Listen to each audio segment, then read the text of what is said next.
We are sitting down today with Marianne Dickson from Wildrose Community Connections, one of the 4 agencies that are celebrating 20 years of service in our community. And first of all, I think I just have to say, like, congratulations on 20 years. Like, that is a huge milestone. You know, when they brought it up, having the celebration, this anniversary, and they said our 20th anniversary, and I thought, really? It's 20 years? That went by fast. That was quick, yes. I would think at times it probably went by fast and probably feels like 20 years some days. Yeah, some days it really does feel like 20 to 25 years. Kind of like marriage. Yeah, there we go. Yeah. So let's go back to the beginning a little bit. So if we go back to 20 years ago, how did Wildrose get started? Was it a brainchild of yours? How did you get involved? Well, at that time, I was working with an agency in Calgary, Closer to Home Community Services, which I also started with a group of other colleagues who I worked very closely with together.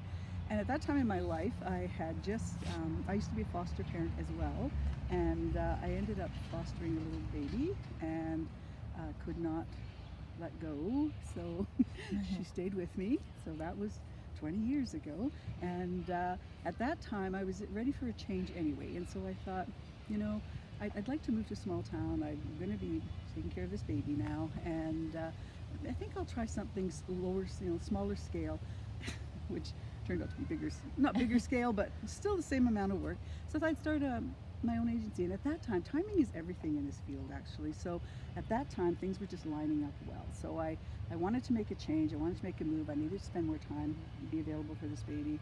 And at that time, Child and Family Services and Alberta Health Services had realigned their regions. So they went from 9 smaller regions in the province to 9 large regions to 18 smaller regions in the province. And they really, one of their mandates was, we want services to our communities to be localized and have families receive services in the communities they live.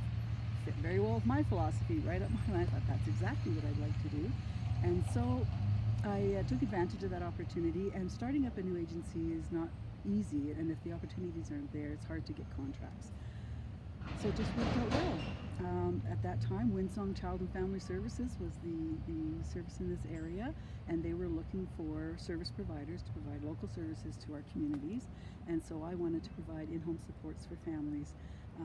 And I started out wanting to provide services to families with children from 0 to 18, but the primary mandate or focus here was that's when early intervention and prevention and home visitation was really starting to take hold, and they wanted me to start a Healthy Start program here. So that's how it started. So our program is called First Years for Families. That is our primary program in the agency, and I got the contract, moved here. I lived in Calgary, moved down here, and started it up. Actually started out of my house in Okotoks. The agency was run out of my house in Okotoks for many years. Well, and I think we'll probably hear that a lot when we chat with anybody who starts up an agency. You start small and you grow. And did you have the vision 20 years ago of where it's at today? Did you see that picture? I did, and I actually thought I wanted it to grow a little bit more I wanted also to provide, I used to provide foster care services and around group homes and intensive in-home support for families who were kind of at risk of their families breaking down, and oftentimes that was with older youth. And I wanted to provide that service as well.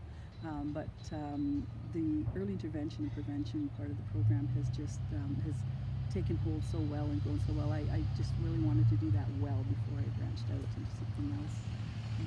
But the opportunity to still be there to grow is there with the agency. So, but yeah, I thought shot to see what happens, and I'm really pleased with the outcome. I think what I really love and the difference about working in small communities and the collaborations with other agencies and the professional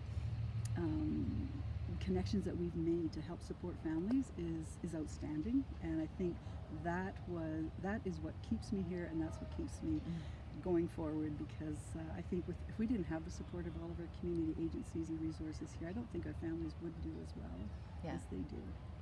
So it's probably hard. I'll put you on the spot a little bit with this question, but Can you think of, do you know how many families you've helped over the 20 years? You know, on average, we have supported, it'd be about 50 families a year, and some of those have kind of crossed over. But on average, families stay with us for on about a year, right? Yeah. So over 20 years, 50 families a year. That's a lot. That's a lot of families. I didn't specialize in math, so a lot of families over the 20 years. And you know what's really been a great payoff for me in this is because we live in small communities, we get to see these kids grow up. So I've been here for 20 years, and you know, I've seen these kids grow up and now graduating from high school and seeing the families in the community. It's really quite rewarding. It's quite neat to be that part of somebody's life and see their kids grow up.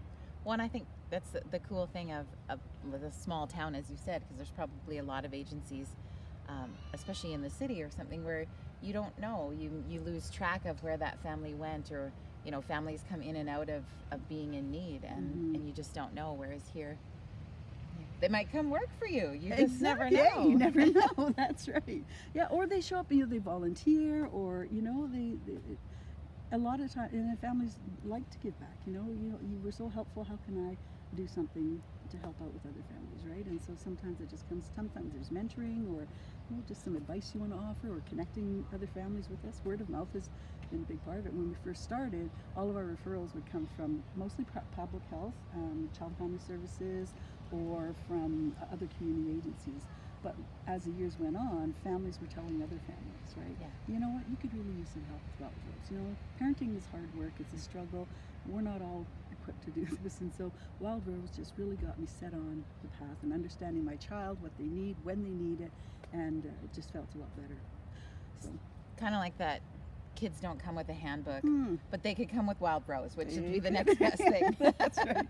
And you know, one of the things that prompted me to really delve into the early intervention prevention is, in my career, which has been 38 years of working with children and families and communities, I worked in many different venues, right? So I worked in group homes, in-home support, foster care, and my very first start in this field was way back when in Calgary. The Baker Institution was there, and so that was it was the old TB clinic, and it was a residence for profoundly disabled individuals, and from very young age to seniors in there.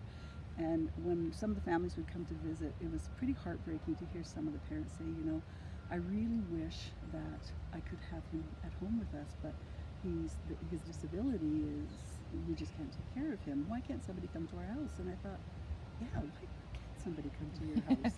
Good question. That is a very good question. And then when I got into doing intensive in-home support and preserving families who were about to break down, a lot of times the parents have said to me is, why didn't somebody offer this help earlier? Why did we have to get to this point where our family is in distress, somebody's threatening to take my kids? It shouldn't have got this far. I asked for help years ago and nobody helped me. They said, we can't help you until something happens. So I actually had to hurt my kid to get some attention, and it doesn't feel fair. Again, I'm like, that doesn't seem fair. You're right. So as time went on, and that's when this province had recognized the value of early intervention and prevention as well, was why don't we get ahead of the game? If people are asking for help, just give them the help. Why are we waiting until something has to happen? So that's what helped Children's Services evolve too, right? To say, let's support families early, better. We don't want them to be in crisis. We want to help them stay out of crisis, right? And so that's where they're putting a lot of their time and attention to intervene early with families. And families don't have to have Children's Services involvement, but Children's Services is great in supporting them to get the help that they need at the right time, right? So they might make a referral to us, and they do. You know, this family, we went to see them, they could really use their help, so we don't need to be involved. Right? Yeah. So they are very invested in keeping families together, and we're one of the vehicles to do that. So, but other families get referred through public health, or at the hospital they have their baby, and they might not be connected to anybody in the community or have any family, and the folks at the hospital will say, this family seems like they could use a little support taking this baby home. Sometimes we can be involved for a couple of months or up to 6 years. That's the other unique thing about Wildrose's First Years for Families program, is that we can start with a family from prenatal stage up until the child is 6. Yeah. And how helps them. awesome of a support, like you would feel, I would think, as a family, like you had a team. Mm-hmm. And Exactly. how awesome. Yeah, and getting them connected to people that they might not otherwise know how to get connected to, right? So, and we'll walk them to that next service, or bring other people to their door so that they feel comfortable. If you could tell 20 years ago Marianne some advice if she was starting out today, what would that be? Oh, let's see. I think I went into this because I thought, well, I'll just start out small and help a few families, just enough to kind of create this little program. But